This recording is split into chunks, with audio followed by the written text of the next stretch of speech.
class. You know, you got some guys on Georgia team that never went to class, but they still played in the game. Here, well, when I was at Miami, if you didn't go to class, you didn't play, you got suspended. Right. We had a lot of guys suspended for a game or a half or so because they didn't go to class. That's because they were asking him for those type of restrictions. Right. So even though going to class is the thing is the right thing to do, but some guys once they get into college, it's like school. Of course, school is secondary. In Miami, and you're young and you're Yeah. popular. Like, man, it doesn't get much better than that. You know what I mean? Yeah, I don't see myself going to class if I was a player at Miami. There's no way. I barely went when I was paying to go to Utah State and I barely went to class. So, I mean, if I was on a scholarship at Miami, why would I go? Dude, I went to Fort Lauderdale High School in the 80s. Like the spring break movies, like all that stuff. It was crazy. Lavon, I see here that you redshirted.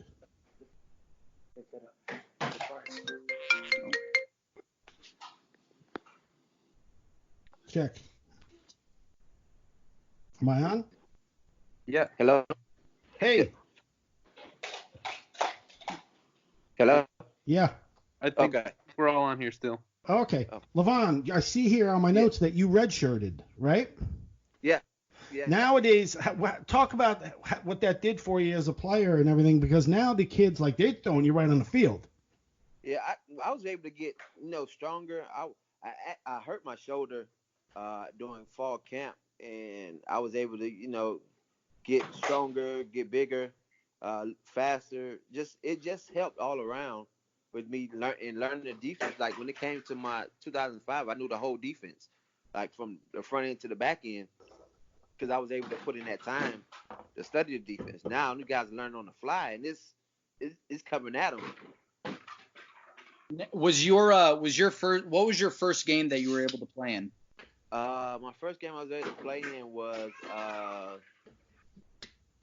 Clemson, I believe. Clemson was my first action. Triple overtime game? Yep, triple overtime game. That was my first action with the game being on the line and everything. I remember I had one. Matter of fact, in the fourth quarter I was in, it shocked me. Late in the fourth quarter I was in and sent me on the blitz, and I almost stripped Charlie Whitehurst and almost won the game, but he got the ball off somehow. I don't know. Because Clemson's one of my places it's on my bucket list. What was the toughest environment? What was the loudest away game that you played in? It had to be Clemson, and that was before they added those seats behind the. They added some more seats behind the closed end zone, so not the end zone where they come down at, but on the other side. They were just put in construction for those seats at the time, and it was still loud. My wife went to that game, and she was like, it was too loud. I had to cover the baby's ears. It was so loud. Well, and I think that game they broke like some decibel record or something like that. Yeah. And it was crazy because Miami came in 0-1. We just lost a heartbreaker at Florida State, and Tyrone Moss and Kenny Phillips, man, those are the two guys that I remember. And I remember Devin Hester they gave Hester a reverse on that game too. He was playing where?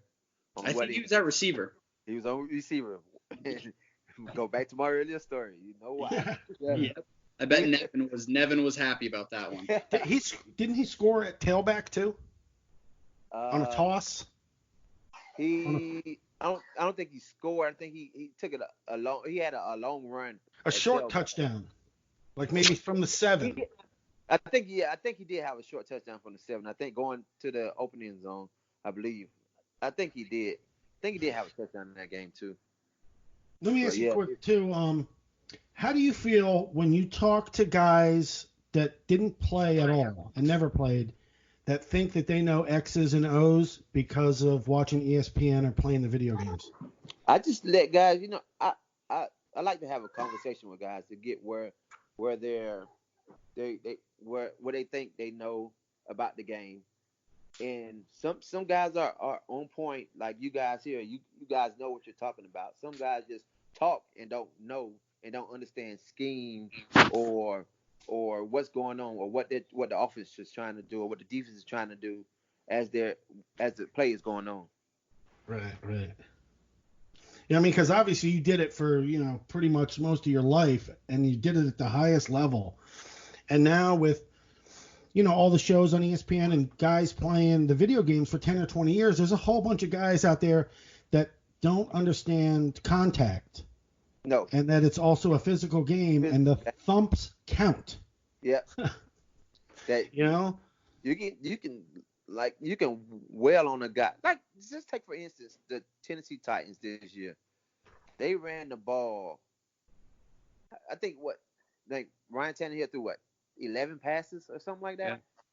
Yeah. And they ran. When you run the ball like that against a team, that's very demoralizing. That means they can't stop you, and the clock just keeps running and running and running and running.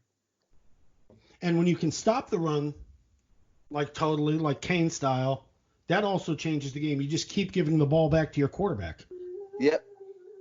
When you can stop the run, on defense. When you can stop the run and make a team one-dimensional, as in passing the ball, for where you can get to the quarterback and do things like that, get pressures, get sacks, get tip balls, that demoralizes the offense. Kane's got to get back to playing that type of football. Oh yeah. Man, I remember we had Baraka Atkins and Kareem Brown and Eric Moncourt and God bless the dead Brian Powder, guys like that getting after the quarterback in Vegas Franklin when he hit Marcus Vick in the end zone against Virginia Tech. You just had guys like that getting after the quarterback and demoralizing. Yeah. They got, and what I see right now with Roche and Greg and they got those type of guys right now. They sure do. I'm pumped, and I hope we can keep it coming because, I mean, our defensive line has been solid for 4 or 5 years now in a row, and I really hope that we can just keep this pipeline going and continue to fill it in. And, I think that's a position group where, I mean, I wouldn't know as well as guys like you, Lavon, but, when I hear people talk about these old Kane teams that were really successful where – in practice it was a battle, and among position groups people were competing so hard so they could get on the field. That's kind of what I see that we got going at defensive line, and I'd really like to see it expand to more positions. I mean, we're loaded like 5 guys deep at defensive end. Yeah, and it and a rotation would help that out great because you get guys fresh. Can come in and still rush a quarterback and not be a letdown in production. Yeah, I'm. That's probably one of the things I'm most excited to see this season is downs that Roche and Rousseau rotate out. I'm really excited to see Jafari Harvey and Jalen Phillips and see if they can still create pressure. And if they can, man, we are going to be so difficult to beat. If we're, generating a really good pass rush, without having to blitz, but with Jalen Phillips and Jafari Harvey in there. Mm-hmm. We got to score points. Yeah, we definitely do. Hey, but if your defense can hold them to 0 and your offense can put up 3, you'll win the game. That's true. Isn't that what I always talk about, guys? Yeah, that's true.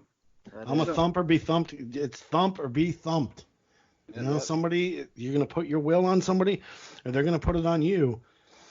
And they're never going to nobody's going to make Miami into some super technical team. Nope. It's just not going to happen here. You got to thump. I mean, we've had guys try. I mean, that's kind of what Al Golden and Mark D'Onofrio were trying. That's kind of what Dan Enos was trying. Oh, God. I think you're right on. I think it's just, simple schemes, simple playbook, and just let dudes fly. I mean, that's what we do. That's on the defensive end. If you can, not even on the defense, on both sides of the ball, if you got guys that can hit and run fast, you're gonna get somewhere. Just look at those. I take that. Look at that LSU team. Those linebackers were flying around. Flying. In the secondary, all they had to do was cover a couple seconds, and those guys up front were getting to the quarterback. That's what we need to get back to. That right there.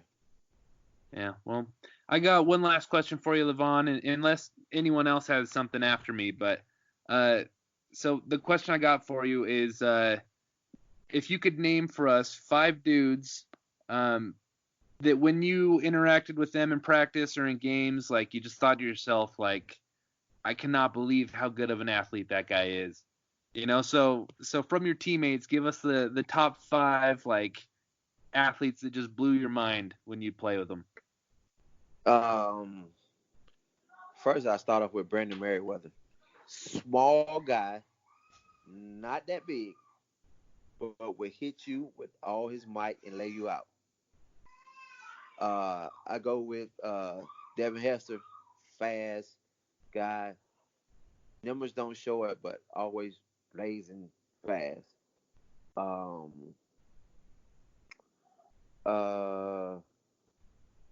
Sonoris Moss, Okay. small guy, but lightning quick.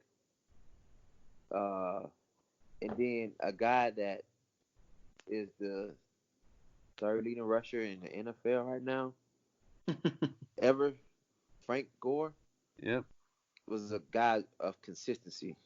Always at practice. You know what you're going to get, and you know what he's going to do. But he's going to be a guy that's going to always be there. Yeah. And last guy I say is Calais Campbell. Okay. Guy was a guy that came in red-shirted right along with me, but came in and worked his behind off. Got eight. You know what? I always compare Greg this year to what Calais did, because he's a guy, long-range guy, and that came in and worked his tail off and became what he became. Became a 3rd-round pick, and is one of the top defensive ends in the NFL right now. Yeah. We're big fans of Calais, and I'm just so happy for him that he's been getting all the praise and all the money that that he's had in his career. I just love to see it, man. It's good to have someone who's still putting up for the U in the NFL, you know. Yeah. Yep. Yeah. Well, hey, Lavon, thank you so much for coming on, man. Again, whenever you want to come on, you're more than welcome. We love having you, brother. And yeah, just thanks again, bro. No problem, man. Thanks, Lavon. Go Canes, brother. Go Canes. Cool. Love it, man. Good stuff, man.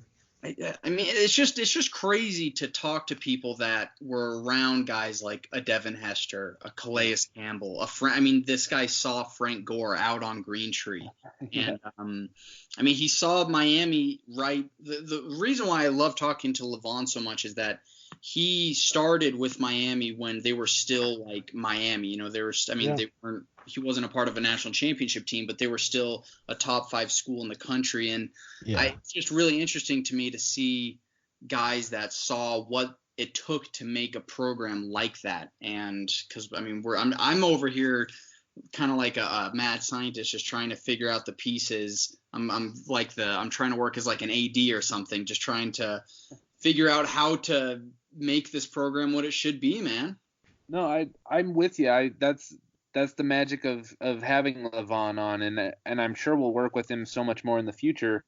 But like you said, he was there during our peak, and then at the tail end, but and then was part of that transition into the sporadic dumpster fire that we've been ever since. He played in a lot of big, meaningful games. Yeah. Yeah, he did. That Clemson game, that triple overtime Clemson game, that 05 Virginia Tech game where we went up there and beat Marcus Vick. Those are the last, games that we can remember when Miami was still Miami. And I love talking about Nevin Shapiro too. I think that is so just fascinating and things like that. Chip, did you ever meet Nevin? No.